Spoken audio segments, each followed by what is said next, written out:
এই এর এক পাশে আসবে হচ্ছে অল্টারনেটর থেকে অথবা বাসবার থেকে, আর এক পাশে যাবে অল্টারনেটর। অর্থাৎ এক পাশে অল্টারনেটর, এক পাশে বাসবার। যখন এই সুইচগুলো আবার গ্যাং সুইচ, একই সাথে তিনটা অফ, ওপেন বা ক্লোজ হয়। যখন এই সুইচগুলো ক্লোজ করে দেবো আমরা, তখন কিন্তু এই ল্যাম্পগুলো বাইপাস হয়ে যাবে। মানে একই সাথে করতে হবে, একই সাথে। মানে আলাদা আলাদা না, আলাদা আলাদা করে তো কোনটা ফেস আমার পরিবর্তন হয়েছে নাকি? আলাদা আলাদা করলে এক ফেজের সাথে শর্ট হয়ে গেছে, আর গুলো হয়নি। তখন তো এটাতে তখন সার্কিট ব্রেকার টাইম। আর এক্ষেত্রে এখানে কত ওয়াটের এটা ল্যাম্পটা তো কোনো ওয়াটের জন্য না, যত কম ওয়াটের হয় তত ভালো। সেজন্য এলইডি ব্যবহার করি। তা না হলে দেখা যাবে তখন অল্টারনেটর থেকে আমাদের অল্টারনেটরটা 6টা টার্মিনাল আছে।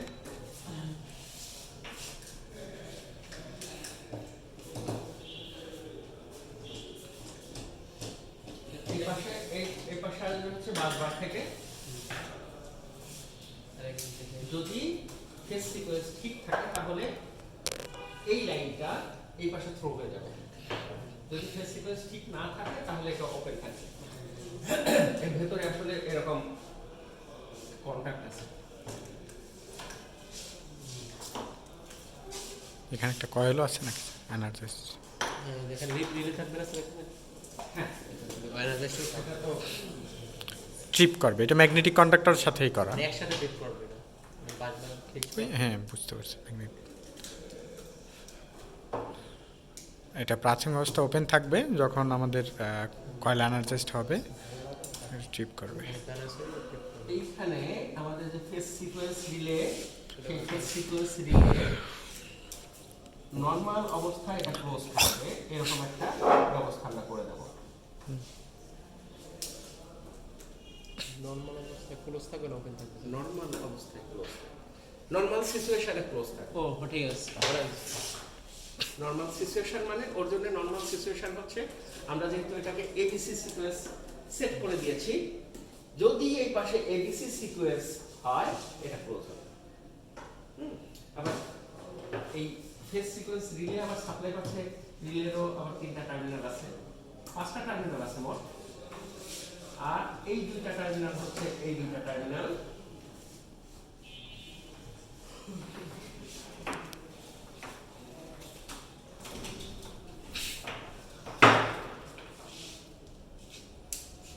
এভাবে ড্র করলে সহজ হয়, তাই না?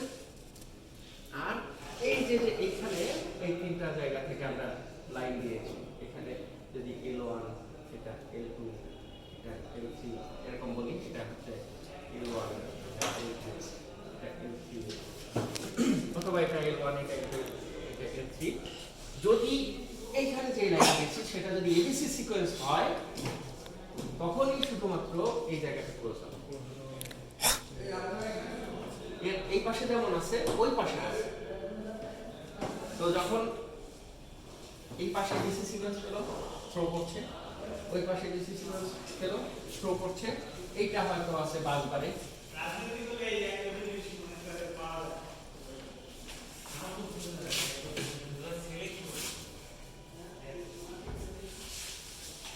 আর এই পাশে হয়তো আসতেছে হলো আমাদের যে অল্টারনেটর। অনেক বড় এক্সপেরিমেন্ট, কিন্তু অনেকগুলো অয়েল লাগবে।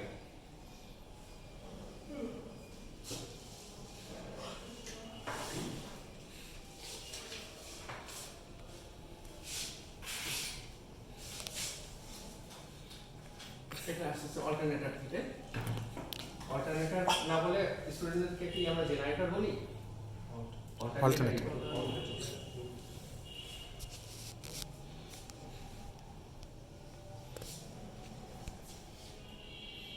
এই পাশ যদি অল্টারনেটর ওরকম ব্যবস্থা আছে, যদি ও থ্রো করে তাহলে এই পাশে লাইনটা আসবে, আর আর এইটা চলে যাবে।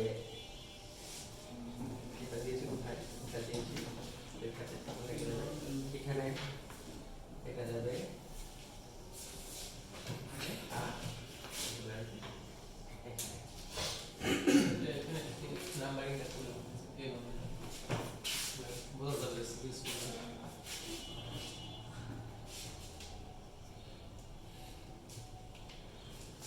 আমরা এইটা এখন বানাচ্ছি। স্যার টপিকটার হেডলাইন হবে কি মানে এক্সপেন্স ঠিক। Alternator synchronisation. আমি নাগাল পাবো থাকো কোনো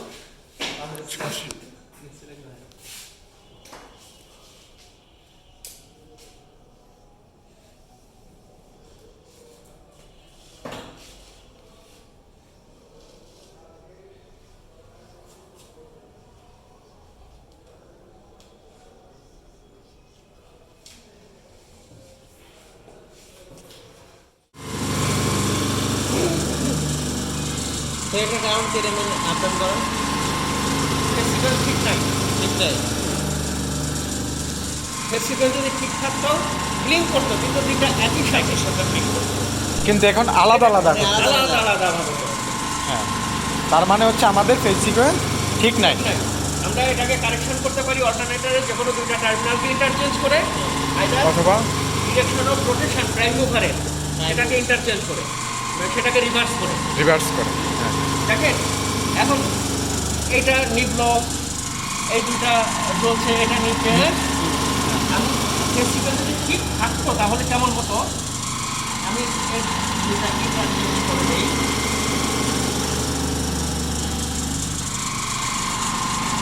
ব্যবধান করে ব্যবধান এখন তো একসাথেই একটু এই যে তিনটা, তার মানে এখন আমাদের ফেজ সিকোয়েন্স ঠিক আছে। ঠিক আছে। ঠিক আছে, কারণ তিনটা হচ্ছে তো এখন এর রেসপন্স সবগুলোর একই রকম না, এর রেসপন্সটা ভালো না। এটা হচ্ছে ফ্রিকোয়েন্সি জনিত কারণ না। না, এটা রঙের কারণে। আচ্ছা, রোদ আলাদা যাই হোক, এখন সবগুলো নাম একই আচরণ করছে। হ্যাঁ, যদি একই আচরণ না করতো সেই অবস্থাটা আর একবার দেখি ফাইনালি। মানে বাগবারে যখন দুটো চেঞ্জ করে দিচ্ছে ভাই তো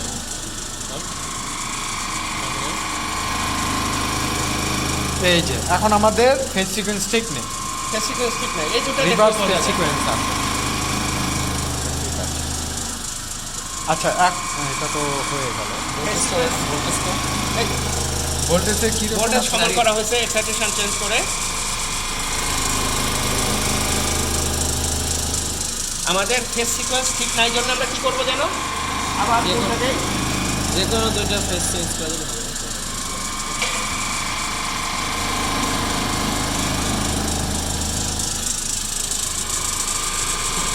এইবার আমি আবার ক্লোজ করি। এই ব্লিঙ্কিং রেট যত কম, ওই ফ্রিকোয়েন্সির ব্যবধান তত কম। আমি ব্লিঙ্কিং রেট বাড়াই আর ফ্রিকোয়েন্সির ব্যবধান তত বেশি হয়ে যাচ্ছে এখন।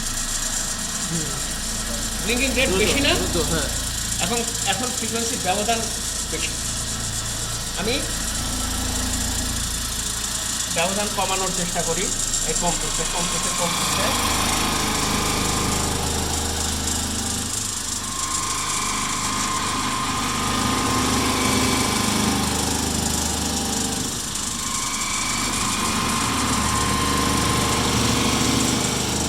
মানে আমাদের এখানে ভোল্টেজের পরিবর্তন না, ভোল্টেজ তো ওই ফ্রিকোয়েন্সি কমে গেল, ওই জন্য ভোল্টেজ একটু কমে গেল। এইবার ভোল্টেজটা ওই 400, আমাদের লাইন ভোল্টেজ আছে হচ্ছে এখন 410 মতন, সেটা করি। তখন তো আবার হচ্ছে যে আমাদের ফ্রিকোয়েন্সি কাছাকাছি চলে আসছে, হ্যাঁ, পার্থক্য কমে আসছে। না না, দাঁত দ্রুত লাভ হয়েছে না আচ্ছা ঠিক আছে। না প্রাইম মুভার টপ করে দিই। দাঁড়ান, কোন দিকে ঘুরছে? এইদিকে ঘুরছে। হ্যাঁ, এখন যদি অন করি, দেখেন ও ঘড়ির কাঁটার দিকে ঘুরছে, কিন্তু ফেস সিকোয়েন্স যদি ঠিক না থাকতো দেখতাম যে ও উল্টা ঘুরছে। দেখবো একবার। দেখি স্যার, এখন ঘড়ি কাটার দিকে ঘুরছে। আমরা যদি ফেজ সিকোয়েন্স ঠিক না থাকে তাহলে রিভার্স ঘুরবে। তো তাহলে রিভার্স এটা উল্টা ভাবে ঘুরছে, এই যে উল্টাভাবে ঘুরতেছে। তার মানে ও প্রাইম মুভার ঘুরছে এদিকে একদিকে আর ও করছে এদিকে আর ও ঘুরছে আর একদিকে। মানে বেল দুটি- ছিঁড়ে গেলে ভালো, তা না হলে যে কোনো একটা নষ্ট হয়ে যাবে। মেকানিক্যাল ড্যামেজ, মানে দুইটা এখন দুই দিকেই করতেছে। এই যে আবার ফেস সিকোয়েন্স ঠিক করে দিলাম, প্রাইম মুভারকে আবার আগের জায়গায় নিয়ে যাই। আমরা এবার হুক করে দেবো। ভোল্টেজ কারেন্ট সব ঠিক আছে না? হ্যাঁ ফেজ সিকোয়েন্স ঠিক আছে। হ্যাঁ। এটাকে একটু ফাস্টার রাখা হয়েছে এবার। ক্লোজ। এখন আমাদের ফেজ সিকোয়েন্স ঠিক, মানে আমাদের ফেজ সিকোয়েন্স ঠিক আছে, আমরা হচ্ছে লাইনটা পাস করে দিই। ফেজ সিকোয়েন্স ঠিক আছে, করা শেষ। ফ্রিকোয়েন্সি ঠিক আছে, ভোল্টেজ ঠিক আছে। দেখেন আমাদের লাইন ভোল্টেজ এখন এটা। হ্যাঁ ওকে। এটা কিন্তু এখন বাসবারের সাথে বাসবার ভোল্টেজ এটা, এবং আমাদের অল্টারনেটরের ভোল্টেজ এটা। হ্যাঁ। আমাদের অল্টারনেটরের এক্সাইটেশন যদি এখন চেঞ্জ করি, এই ভোল্টেজ কি চেঞ্জ হবে? এক্সাইটেশন না, এটা তো ফিক্স থাকবে, ঠিক, কারণ এটা বাসবারের সাথে লেগে গেছে। লেগে গেছে। কিন্তু যদি এটা মানে এটাকে যদি স্বাধীন করি, দেখেন এখন চেঞ্জ হচ্ছে। তো তখন তো এখন চেঞ্জ হচ্ছে, বাড়িয়ে দিছি, তখন তো শর্ট হয়ে গেছে একদম শর্ট হয়ে ভোল্টেজ বাড়িয়ে দিছি। হ্যাঁ এখন যদি অন করি, ও কিন্তু আবার আগের জায়গায় চলে যাবে। আগের জায়গায় চলে আসবে। তারপরে বাজার ভোল্টেজ আসলে আমি ওই বাসবারের সাথেই করে দিচ্ছে, ম্যাচ করে নিই। ম্যাচ করে দিচ্ছে। আমি যদি এই যে ভোল্টেজের ব্যবধান দেখে শর্ট করে দিলাম, আসলে কি হলো, তখন সার্কুলেটিং কারেন্ট ফ্লো হলো ইনিশিয়ালি। আর এখন ভোল্টেজ যেহেতু বেশি আছে, আমরা যদি পাওয়ার ফ্যাক্টর মিটার লাগাতাম, দেখতাম যে রিয়াক্টিভ পাওয়ার সে ডেলিভার করছে। আচ্ছা, আমরা সেটাও করবো। আমরা আমাদের কি যেন প্রোগ্রাম আছে, সেই প্রোগ্রাম থেকে